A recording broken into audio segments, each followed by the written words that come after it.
Como estivemos fora da sala de aula por mais de 2 meses, achamos por bem retomarmos os conteúdos desde do seu princípio.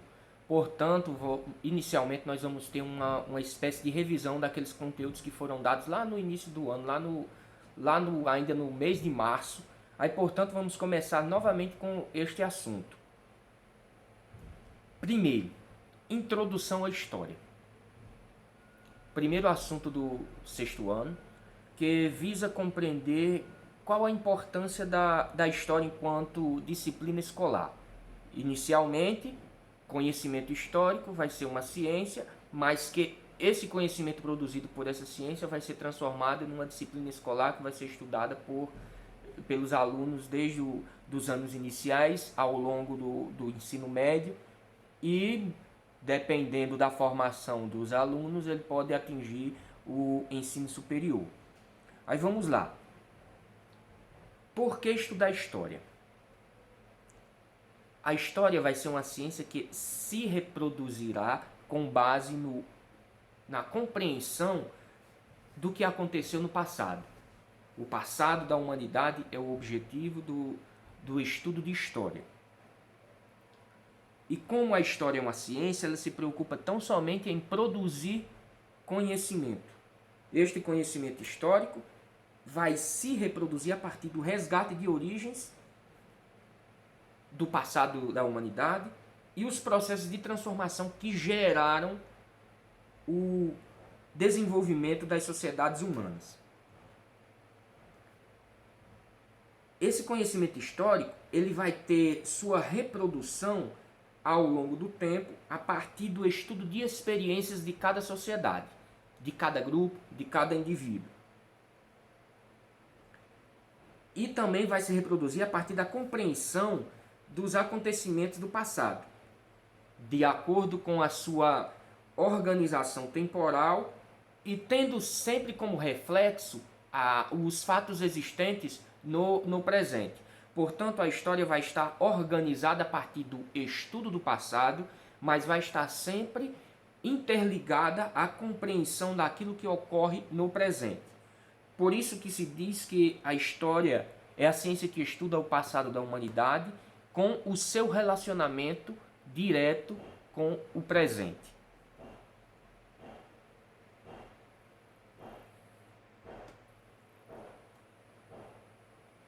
Aí nos perguntamos, por que estudar história?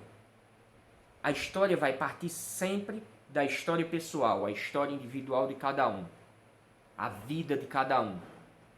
Que, consequentemente, a vida pessoal, a história pessoal dos indivíduos vai refletir na história de uma comunidade, o que chamamos de história local. Consequentemente, a história local, ela também tem seus reflexos na história do mundo. Nós temos a relação, tudo partindo do indivíduo para o grupo. A história pessoal vai refletir diretamente na história local, na história de uma comunidade, de um bairro, de uma cidade, de uma rua, de uma comunidade rural. E, consequentemente, a história dos indivíduos em comunidade vai refletir na história universal de um grupo. Os acontecimentos de pessoas, de países ao longo dos séculos, ao longo dos milênios. Consequentemente, a história universal ela vai influenciar diretamente na história local. Os acontecimentos que ocorrem no mundo todo, também vão refletir diretamente na história local. E, consequentemente, essa história local também influenciará a vida pessoal dos indivíduos. Essa produção e relação entre história pessoal, história local e história universal vai reproduzir aquilo que chamamos de identidade cultural, que são os valores produzidos por um grupo social, que serão compartilhados entre os membros de uma comunidade e também poderão ser compartilhados entre comunidades e de forma universal.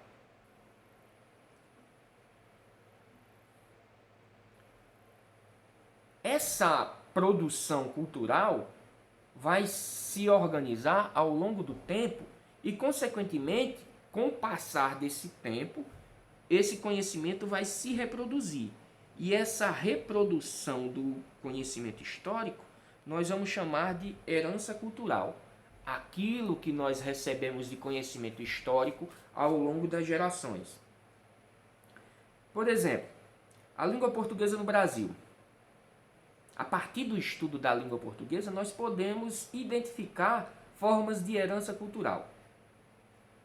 Porque nós vamos observar, somente pelo estudo da língua portuguesa, nós vamos observar heranças de povos que viveram no nosso país ao longo do tempo.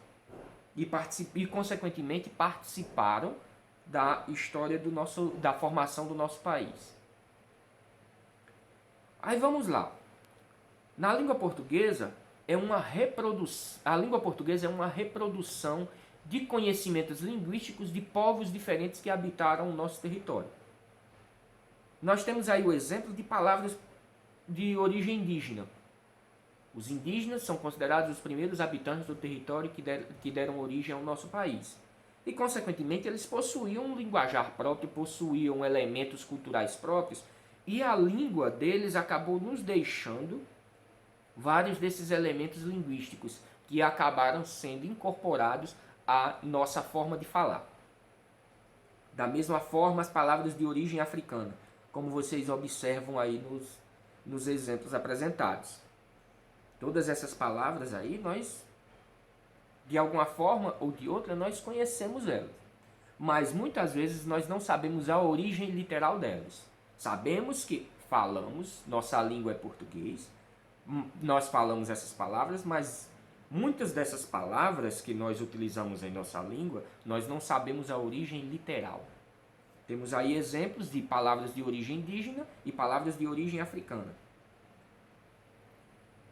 Todas essas características linguísticas acabaram influenciando, ou seja, se tornando heranças culturais incorporadas por nossa sociedade.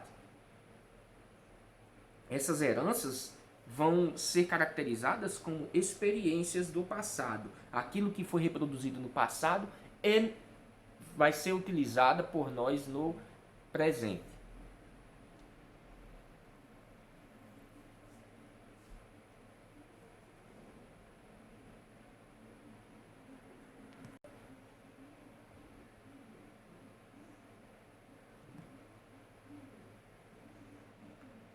Vamos lá, outra característica da história enquanto ciência é a relação com o tempo. Nós teremos a palavra tempo com uma variação de características. Nós podemos tratar o tempo como hora do relógio, o tempo como clima, o tempo como situação temporal, passado, presente, futuro. Aí nós temos também as variações de tempo enquanto entidade cultural e tempo enquanto entidade da natureza. Nós temos o tempo do homem. Marcação do tempo permitiu maior controle do homem sobre a natureza. Nós nos utilizamos da marcação do tempo para organizarmos nossa vida. Trabalho, escola, hábitos e costumes no geral. Aí nós, diferentes grupos humanos ao longo do tempo, ao longo da história, se utilizou de marcações do tempo, ou seja, reproduziu formas de organizar o tempo, o que nós podemos caracterizar como relógios, ou como instrumentos de marcação do tempo, como vemos os exemplos aí na imagem. Ossos de animais que eram riscados representando a marcação de tempo. Seriam como se fossem uma organização de calendários. E justamente é essa palavra que vai ser o elemento principal para a organização do tempo em uma sociedade. Os calendários nada mais são do que objetos de organização temporal. Objetos para organizar a contagem do tempo. Sabemos que o tempo ele vai ser contado a partir das suas frações menores para as maiores. Segundos, minutos, horas, dias, semanas, meses, anos, séculos, milênios.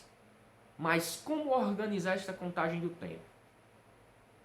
Do ponto de vista da natureza, o tempo vai ser organizado com base no movimento que a Terra faz em relação ao Sol.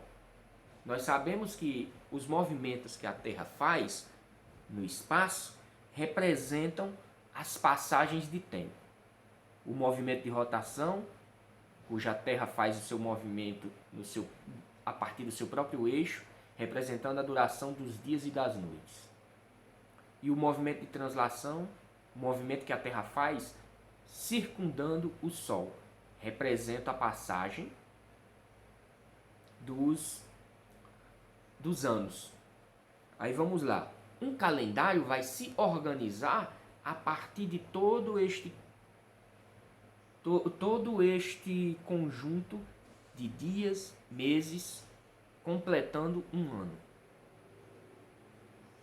Só que não existe uma única forma de organizar um calendário. Ou seja, o calendário é uma convenção social. Cada sociedade pode reproduzir o seu próprio calendário. E até mesmo cada pessoa pode fazer um calendário próprio para ser seguido. Não necessariamente ele vai ser seguido por outras pessoas, mas individualmente uma pessoa pode produzir o seu próprio calendário. Porque o que caracteriza um calendário é, antes de tudo, uma data início, um ano inicial. A partir daí, cria-se um calendário, tendo como data inicial para a contagem do tempo.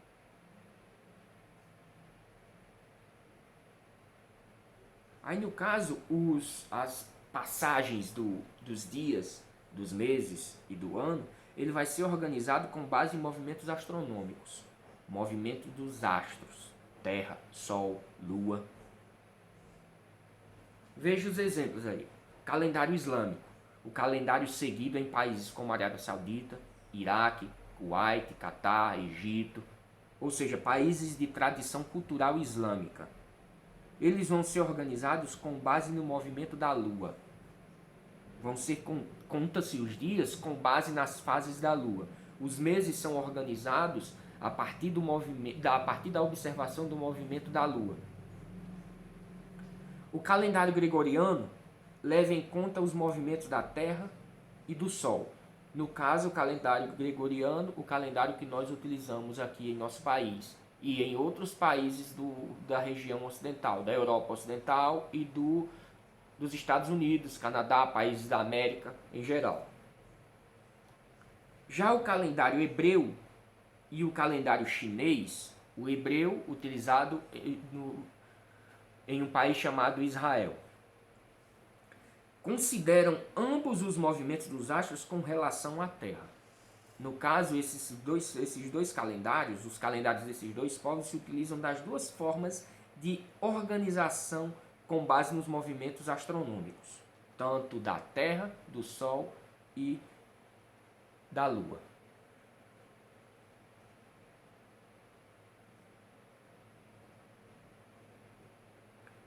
As religiões. Na formação dos calendários, as religiões vão ter importante papel nessa organização. Por quê? Por exemplo, o nosso calendário, que é o gregoriano, também chamado de calendário cristão, ele se baseia a partir de um acontecimento considerado importante para a nossa sociedade, que é o nascimento de Cristo. Como nossa sociedade é uma sociedade baseada na religião cristã, no cristianismo, a contagem do tempo vai se organizar a partir do nascimento de Cristo, fato considerado o mais importante da nossa sociedade. O marco inicial da contagem dos anos varia entre um calendário e outro, como foi dito anteriormente. Os calendários podem ser produzidos de diferentes formas. Cada pessoa pode possuir um calendário próprio, embora isso não fosse muito fácil de organizar a vida em sociedade, mas para assuntos pessoais, pode ser utilizado um calendário individual. Mas do ponto de vista de sociedades, nem todos os países seguem o mesmo calendário. Como foi dito, as religiões vão ter importante papel na formação desses calendários. Um exemplo, o ano do calendário gregoriano, ano de 2017, consequentemente o termo depois de Cristo, vai corresponder, por exemplo, ao ano 5.777 do calendário hebreu. Já, de acordo com o calendário chinês, o ano de 2017 vai ser o ano 4.715. E no calendário islâmico, o ano de 1437. Por quê? Cada sociedade tem sua forma de contar o tempo. Os hebreus e os chineses, eles contam o tempo a partir de um ano inicial muito anterior ao que nós contamos o nosso tempo. Já o calendário islâmico, os povos árabes, eles contam o tempo alguns anos depois da nossa contagem. Por isso que essa diferença, por isso que no calendário hebreu e no calendário chinês, eles possuem anos muito à frente do nosso. Já no calendário islâmico, o ano é um pouco atrasado em relação ao nosso. Isso não significa que eles estarão errados. É como eu falei, cada sociedade pode ter o seu próprio calendário, porque o calendário é uma convenção social, ou seja, é uma organização de sociedade. Cada sociedade pode possuir o seu. Aí o ano zero da humanidade varia de acordo com diferentes crenças, porque também na época em que se construiu os primeiros calendários, se organizou os primeiros calendários propriamente ditos, os calendários organizados da forma como são conhecidos hoje, sequer se conhecia a noção de zero na relação numérica. Portanto, sempre começa, no nosso caso, o calendário cristão tem o ano 1 como ano inicial, já que na época em que foi desenvolvido o calendário cristão, a ideia de zero não era muito utilizada pelos os matemáticos. Aí vamos lá, voltando à questão de relação do tempo. Tempo histórico e tempo da natureza. O tempo histórico é o tempo do homem. Pode não ser o mesmo entre dois povos diferentes da mesma época, pois está relacionado ao tempo que durou determinado processo histórico ou modo de vida de uma sociedade. O tempo histórico é o tempo do homem, não é o tempo de uma sociedade mundial única, mas o tempo de sociedades. Nós sabemos que o mundo é heterogêneo. Existem diferentes povos, diferentes sociedades, diferentes formas de ver e sentir o mundo. Isto não significa que um determinado estilo de contagem do tempo sirva para uma sociedade e, consequentemente, para outra sociedade. Cada sociedade tem seu tempo. É o exemplo da explicação em relação à divisão tradicional da história. Tradicionalmente, nos livros de história, se compreende a divisão do processo histórico com base em fases. A primeira fase, a pré-história. A segunda fase, história antiga. A terceira fase, história medieval. A outra fase, história moderna. E a última fase, tradicionalmente, chamamos de história contemporânea. Para a maioria dos historiadores hoje em dia, essa divisão não é muito boa de se utilizar porque ela conta bastante o ponto de vista da sociedade europeia, mas deixa de lado outras sociedades. Por exemplo, o que caracteriza a pré-história? O uso dos equipamentos.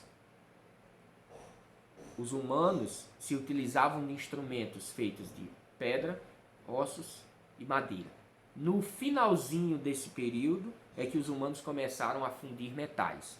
Primeiramente cobre, depois o bronze e por último o ferro. O que caracteriza também esta fase é a não utilização da escrita.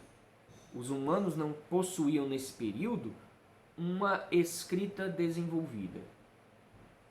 A comunicação não era feita por meio de palavras escritas ou de sinais. Era mais por gravuras e por sinais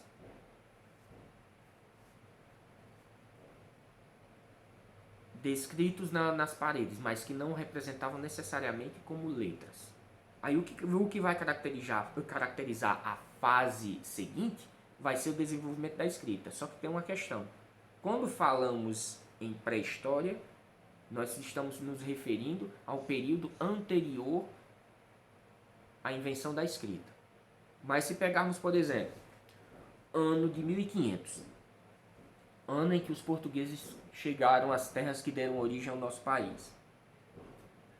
Os portugueses viviam, de acordo com a divisão tradicional da história, eles viviam na Idade Moderna. Mas eles encontraram povos habitando as terras que deram origem ao nosso país que não desenvolveram a metalurgia nem do cobre, nem do bronze, nem muito menos do ferro. Eles ainda se utilizavam de utensílios de madeira, ossos e pedras. Ou seja, eles estavam vivendo, do ponto de vista tecnológico, eles estavam vivendo como se fossem na pré-história. Já os portugueses que aqui chegaram, os europeus que aqui chegaram, eles já estavam, do ponto de vista da história tradicional, eles estavam super adiantados em relação aos indígenas. Isso não quer dizer que os indígenas fossem atrasados. Quer dizer apenas que eles estavam em um tempo histórico diferente dos europeus que aqui chegaram. É isso que é a crítica principal dos historiadores em relação a essa divisão tradicional da história. E, portanto, é o que vai caracterizar essa diferença entre tempo histórico. Cada sociedade, cada povo vai ter o seu próprio tempo histórico. Não necessariamente é um único tempo. Por isso que essa divisão tradicional da história vai ser forçada a cair em desuso. Ela geralmente é usada mais na escola, mas apenas para situar um determinado acontecimento, apenas para organizar uma contagem do tempo, mas que ao longo da produção dos historiadores atuais, essa divisão tradicional vai caindo em desuso justamente porque caracteriza essas situações. É o que vocês observam aí neste esquema. A pré-história, ela vai do surgimento do homem na Terra até a invenção da escrita. Só que necessariamente a escrita não surgiu em todos os cantos do mundo ao mesmo tempo. Como foi dito anteriormente, os portugueses, quando chegaram aqui nas terras que deram origem ao nosso país, eles encontraram grupos humanos que não possuíam a escrita desenvolvida ainda. Viviam como se fossem na pré-história. Isso, levando-se em consideração a divisão tradicional, a pré-história terminou, no caso do ano 1500, havia terminado há 5.000 anos atrás. Já os portugueses estavam vivendo a sua quarta fase, a chamada história moderna. Já haviam passado as sociedades europeias pelas três primeiras, pré-história, história antiga e história medieval, e já estavam na chamada história moderna. O próprio fato de situar essa divisão tradicional já nega um pouco as relações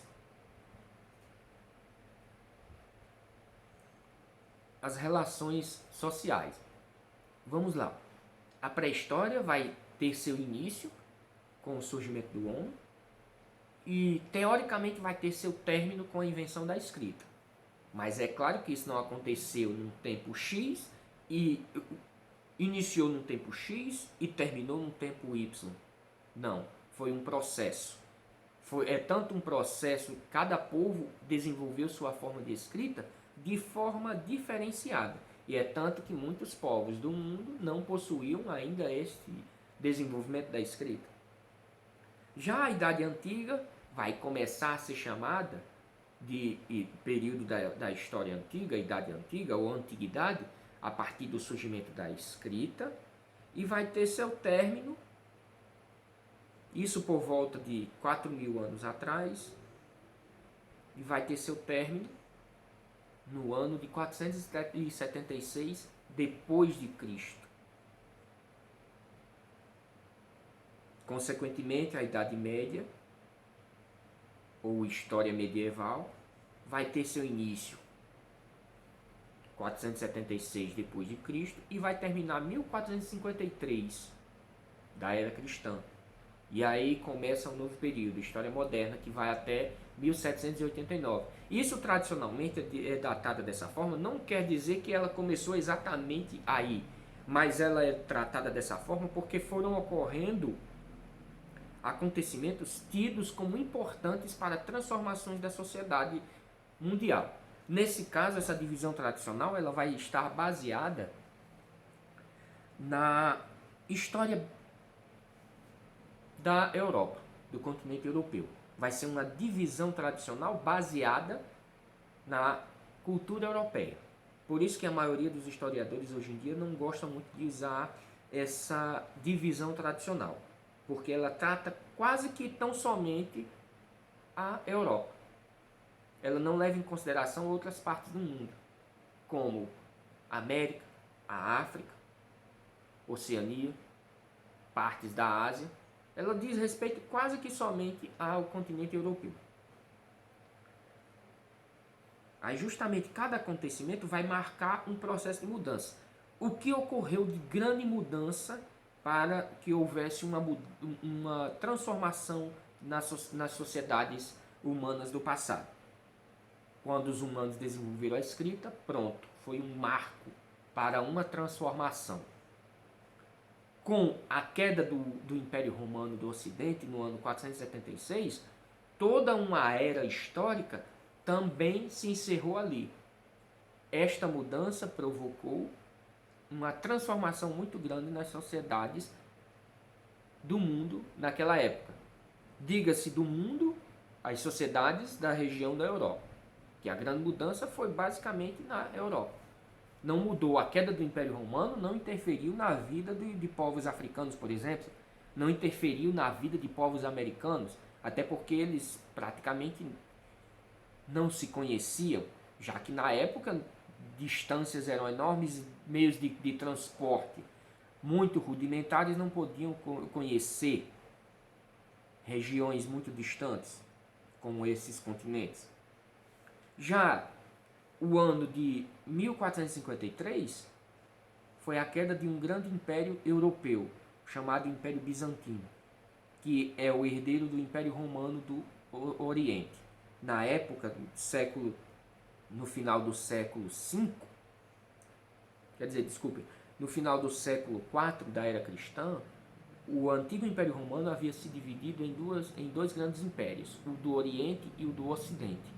O do Ocidente só existiu até o ano de 476. O do Oriente, que depois passou a ser chamado de Império Bizantino, que é a região basicamente onde hoje é a Turquia e regiões dos países balcânicos, como Croácia, Eslovênia, Sérvia, Montenegro, Grécia, aquela região da Europa, eram áreas que viviam sob o domínio do antigo Império Bizantino.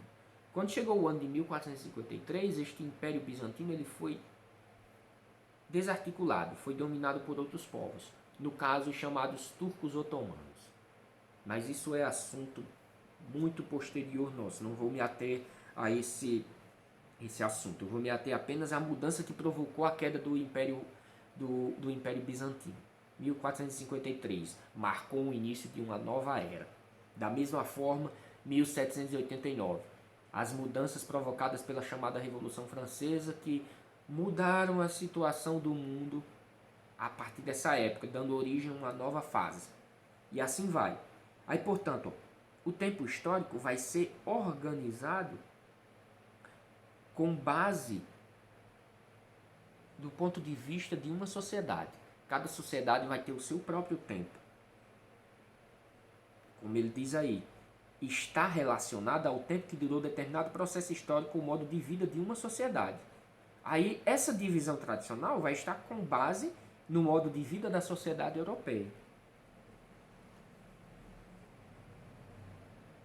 Aí é como diz aí embaixo, ó, a divisão atual da história do mundo considera apenas os processos históricos europeus, não leva em consideração o que acontecia na América, na África e na Ásia. Basicamente, esses acontecimentos que marcaram essa divisão tradicional são acontecimentos ligados à Europa. Aí vamos lá. Toda a produção do conhecimento histórico vai se reproduzir a partir de uma figura. Historiador, o responsável por produzir o conhecimento histórico.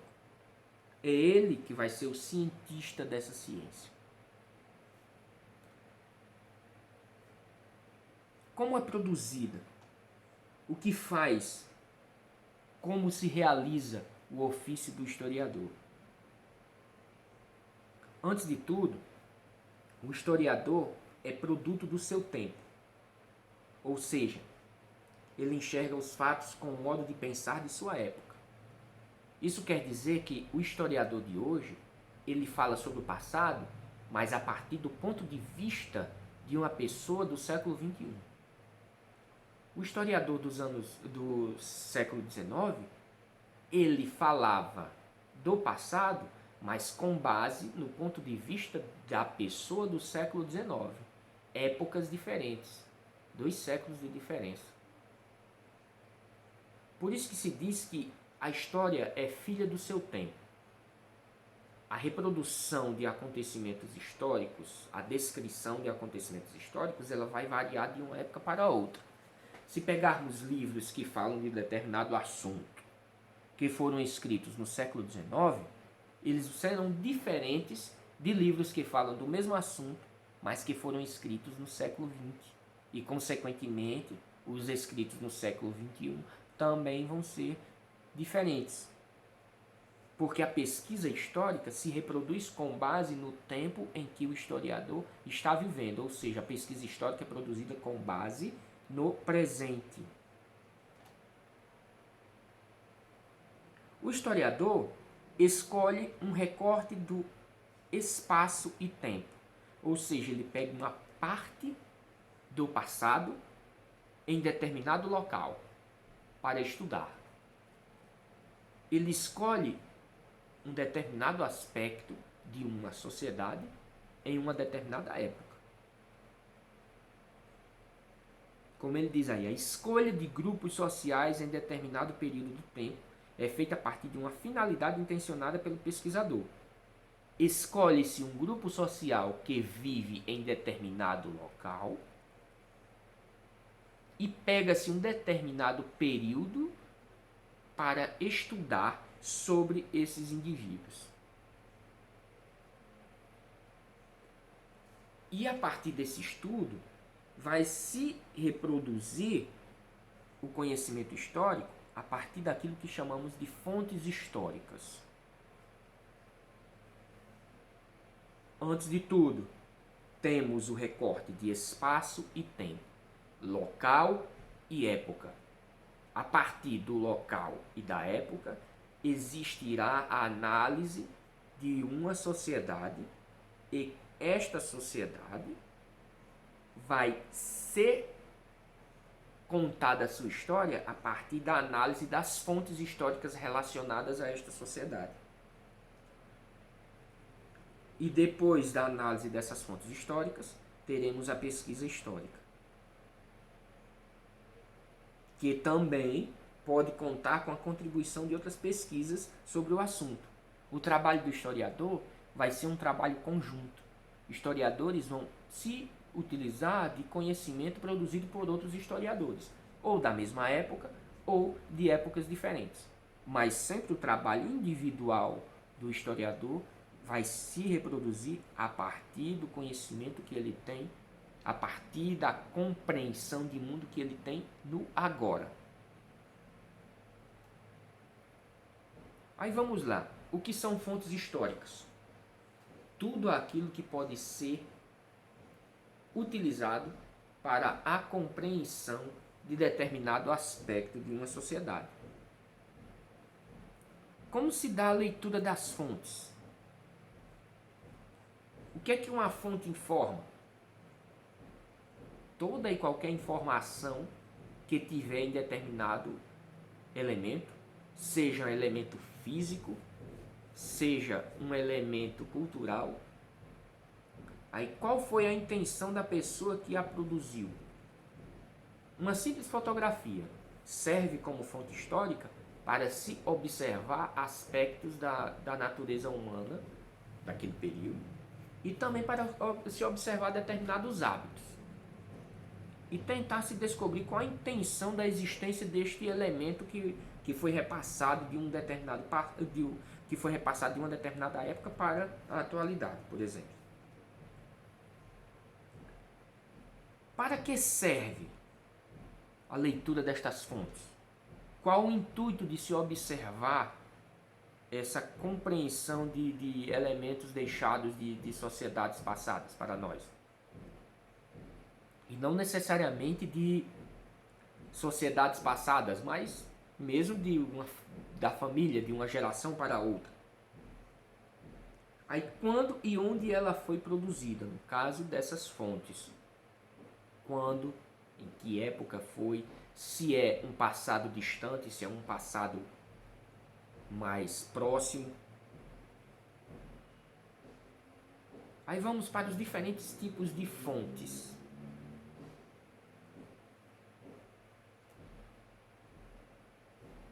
As fontes históricas podem ser cultura material.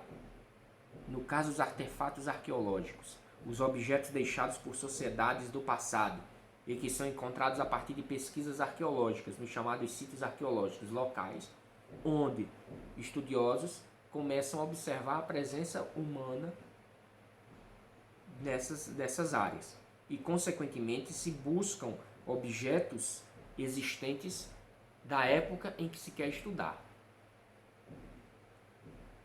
Aí, como ele diz aí, a cultura material vai se reproduzir a partir de artefatos arqueológicos, a partir de objetos históricos ou não, e também a partir de construções arquitetônicas, edificações. Um exemplo, a cultura material é um exemplo de fonte histórica que é uma cultura material. Pirâmides do Egito. São construções arquitetônicas de milhares de anos atrás. São estudadas, são utilizadas como fonte de cultura material, que foi repassado para nós ao longo dos anos. As ruínas da cidade de Machu Picchu, no Peru, também são exemplos. Na nossa cidade nós temos um tipo de fonte de cultura material. O Casarão da Baronesa, no sítio Serra Branca. E mesmo casas antigas da zona rural, ou mesmo da cidade, prédios antigos, nós temos como fonte de cultura material as ruínas das casas da cidade de São Rafael coberta pelas águas, e assim vai. Cultura imaterial.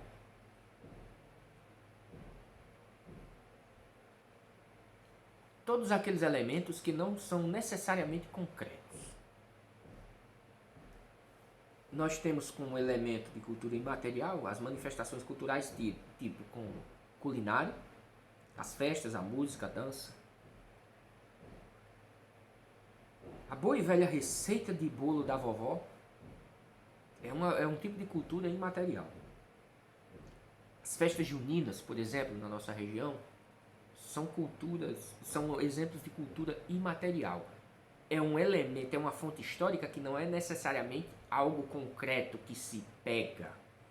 No caso da culinária, se pega na comida, mas o que é fonte histórica nesta comida não é a comida em si, mas o conhecimento contido nela, o fato de se reproduzir a partir de determinado tempero.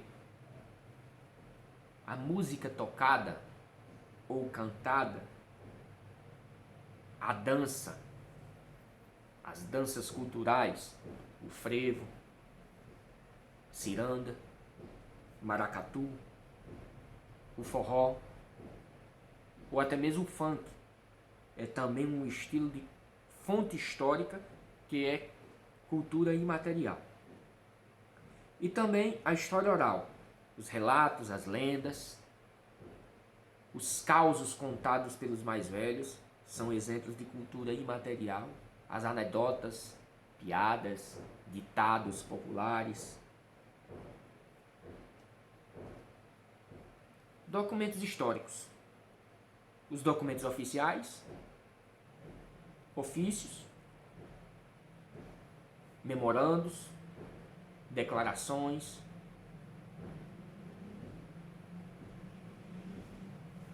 as fotografias, os jornais, revistas, os filmes, as cartas, artigos, dissertações, teses,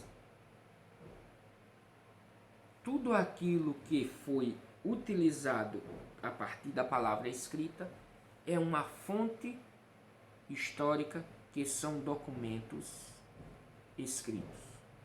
Tudo aquilo que se utilizou da palavra escrita será esse tipo de fonte histórica.